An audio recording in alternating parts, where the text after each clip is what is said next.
ஒரு நாள் நாரத மகரிஷி வந்தார். நாரத மகரிஷி யார் என்று உங்களுக்கு தெரியும். நம்ம ஊர்லேயே பல பேர் இருக்கிறார்கள். அவர்களையெல்லாம் அப்படி சொல்கிறது தப்பு. நாரதர் கலகம் ஊட்டுவாரே தவிர நன்மையிலே கொண்டு போய் முடிப்பார்.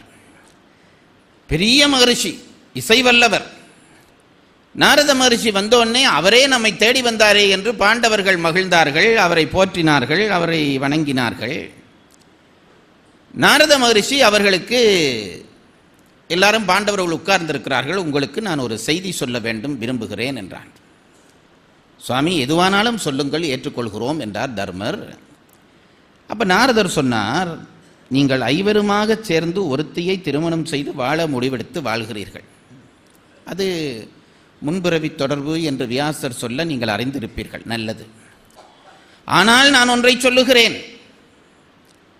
பெண்களால் தான் மனிதர்களுக்கு பெரும்பாலும் துன்பம் வரும், ஆண்களுக்கு பெரும்பாலும் துன்பம் வரும்.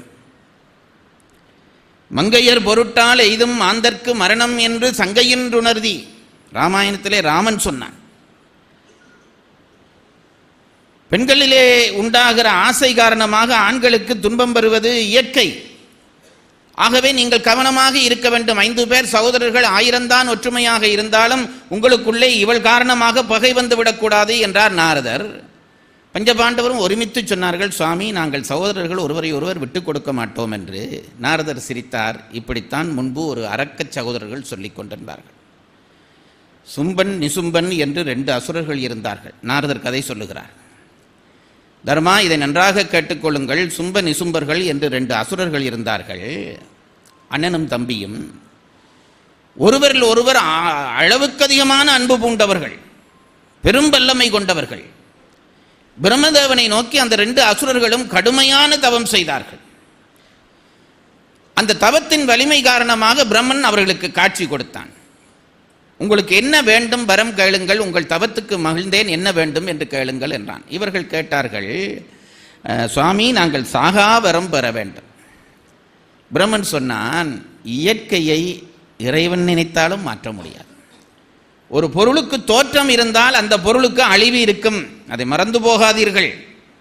உங்களுக்கும் நான் சேர்த்துத்தான் சொல்லுகிறேன். ஒவ்வொரு பிறந்த நாள் கொண்டாடுகிற பொழுதும் மனதிலே ஒரு செய்தி வர வேண்டும். பிறந்த நாள் என்று ஒன்று இருக்கிறபடியால் இறந்த நாள் என்றும் ஒன்று இருக்கும். நாம் பல பேர் அந்த பக்கத்தை நினைக்க கூட விரும்புறதில்லை. என்னடா பாவி, பிறந்த நாளை கொண்டாடலாம்டா, இவன் இறந்த நாளை நினைப்புட்டுறானே என்று. அது இயற்கை. பிறப்பு என்று ஒரு பொருளுக்கு தோற்றம் என்று ஒன்று இருந்தால் கட்டாயம் வாழ்வு அழிவு என்று ஒன்று இருக்கும். அதில் யாரும் தப்ப முடியாது. இயற்கையை மாற்ற கடவுளுக்கும் அனுமதி இல்லை. ஆகவே நான் சாகா வரம் தர முடியாது. உங்களுக்கு வேற ஏதாவது வரம் வேண்டுமானால் கேளுங்கள், தருகிறேன் என்றார் பிரம்மதேவர். இவர்களுக்கும் அது உள்ளூர தெரியும். கேட்டு பார்த்தார்கள், சரி வரவில்லை என்றோன்னு வேறு பல வரங்கள் கேட்டார்கள். மிகப்பெரிய சக்தி தருவதாகிய அஸ்திரங்களை கேட்டார்கள். நம்ம யாரும் அழிக்க முடியாமல் இருக்க வேண்டும், தேவர்கள் அழிக்கக்கூடாது. அசுரர்களுக்கு இதுவே வேலை. கடைசியிலே பிரம்மன் சொன்னார், சரி, இவ்வளவும் தந்து விடுகிறேன், முடிவாக என்ன கேட்கிறீர்கள்?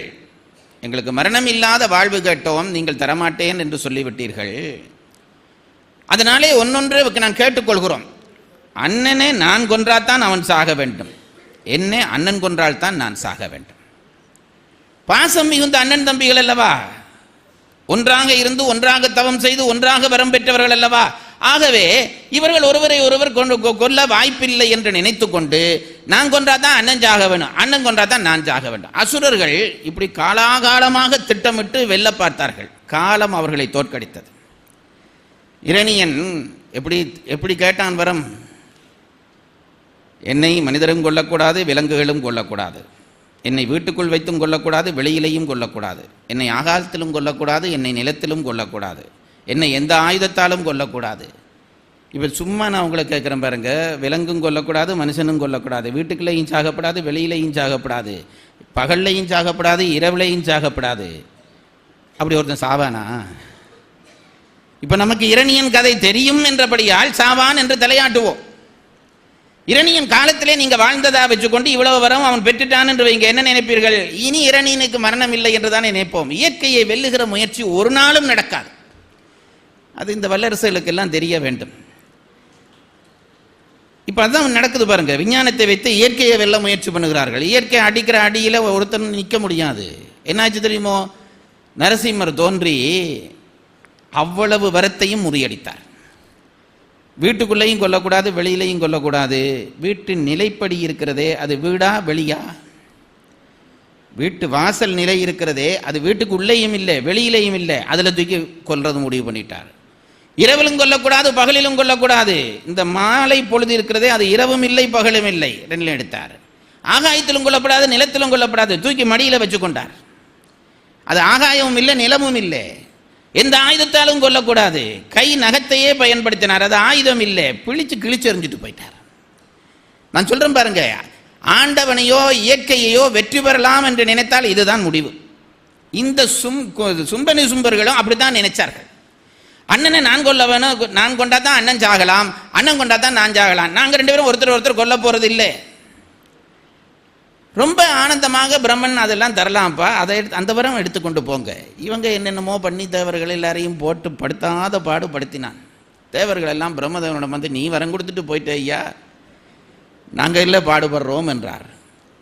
பிரம்மன் சொன்னான், ஒன்றுக்கும் கவலைப்படாதீர்கள் என்று ஒரு பெண்ணை உருவாக்கினான். திலோத்தமை என்று அவளுக்கு பெயர். அழகிலே அப்படிப்பட்ட அழகி. அவளை கூப்பிட்டு பிரம்மன் சொன்னார், இந்த அண்ணன் தம்பிக்குள்ளே பகை உண்டாக்குவது உன் வேலை. திலோத்தமை ரொம்ப அழகி. ஒரு மலைச்சாரலிலே அண்ணனும் தம்பியும் சும்ப நிசும்பர்கள் உலாவுகிற பொழுது இவள் அழகான ரூபத்தோடு ஒற்றை ஆடை அணிந்து நீர் குளித்து விட்டு வெளியிலே வந்து நின்றாள். அவளை கண்டதுதான் தாமதம். காமம் மிகுந்தவுடனே அண்ணன் தம்பி ரெண்டு பேருடைய ஒற்றுமை போய்விட்டது. இருக்கக்கூடிய அண்ணன் தம்பிமார் எல்லாருக்குமாக சொல்லுகிறேன், திலோத்தமைகள் எப்பவும் உண்டு. இந்த அண்ணன் போய் ஒரு கையை பற்றினான். இவள் எனக்கு என்று நினைத்து கையை பற்றினான். தம்பி வந்து மற்ற கையை பற்றினான். உடனே அண்ணன் சொன்னான், டேய் இவள் உன் அண்ணி, இவளை தொடப்படாது என்றான். தம்பி சொன்னான், இவள் உனக்கு கொழுந்தியா, இவளை தொடாதே என்றான். வாக்குவாதம் மெல்ல மெல்ல மெல்ல வளர்ந்து இவள் எனக்குத்தான் எனக்குத்தான் என்கின்ற அந்த அசுர குணத்தினாலே எழுந்த யுத்தத்திலே அண்ணனை தம்பி அடித்து கொண்டான், தம்பியை அண்ணன் அடித்து கொண்டான். காமம் அண்ணன் தம்பியை அழித்தது. தர்மனே, இந்த கதையை தெரிந்து கொள், இது இயற்கை. பெண் காரணமாக ஆண்களுக்குள்ளே பகை வரக்கூடியது இயற்கை. ஆகவே நீங்கள் சில கட்டுப்பாடுகளை நியமித்துக் கொண்டு இங்கே வாழ வேண்டும் என்றார். சுவாமி நீங்களே சொல்லுங்கள், அந்த கட்டுப்பாடின்படி நாங்கள் வாழுகிறோம் என்றார்கள் பாண்டவர்கள். பாஞ்சாலியுடன் நீங்கள் ஐவர் வாழ்வதிலே பிரச்சனை இல்லை, ஆனால் ஓராண்டிலே ஒருவர் தான் பாஞ்சாலியோடு வாழ வேண்டும். ஓராண்டு ஒருவர் வீட்டிலே தான் பாஞ்சாலி இருப்பாள். மற்றவர்கள் அந்த காலத்திலே அவளை தங்கள் மனைவியாக நினைக்கக்கூடாது. ஓராண்டு முடிந்ததும் அடுத்தவன் வீட்டிலே அவள் வாழ்வாள். இது ஒரு நிபந்தனை. ஓராண்டு முடிந்து ஒருவரை விட்டு மற்றவர் வீட்டுக்கு போகிற பொழுது அவள் தீக்குளித்து போவாள். பாஞ்சாலியை பற்றி கிண்டல் பண்ணுகிறவர்கள் நிறைய பேர் இருக்கிறார்கள். ஐவரோடு வாழ்ந்தார்கள், அதெல்லாம் சரியா என்று கேட்பார்கள். நான் சொல்லுகிறதுண்டு, நீயும் வாழலாம், ஆனால் வருஷம் முடிஞ்ச போகிற பொழுது தீக்குளிச்சு போக வேண்டும். இதுக்கு சம்மதமாக இருந்தால் வாழலாம். கதையிலே அதுக்குரிய காவலும் பண்ணித்தான் கதை சொல்லி இருக்கிறார்கள்.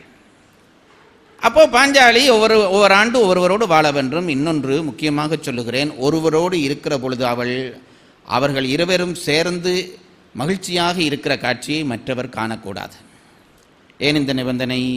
கண்டால் அவர் மனதிலே ஆசை தூண்டும், இவள் எனக்கும் உரியவள் தானே என்று அவனுடைய அந்த மனக்கட்டுப்பாடு குழம்பிவிடும். ஆகவே ஒருவரோடு அவள் மகிழ்ச்சியாக இருக்கிற காட்சியை மற்றவர் காணக்கூடாது.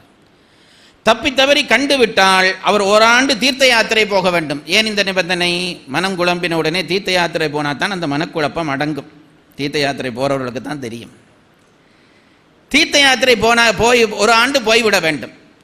இந்த நிபந்தனையை எல்லாருமாக சேர்ந்து சத்திய பிரமாணமாக எடுத்துக்கொள்ளுங்கள் என்றார் நாரதர். எடுத்துக்கொண்டார்கள்.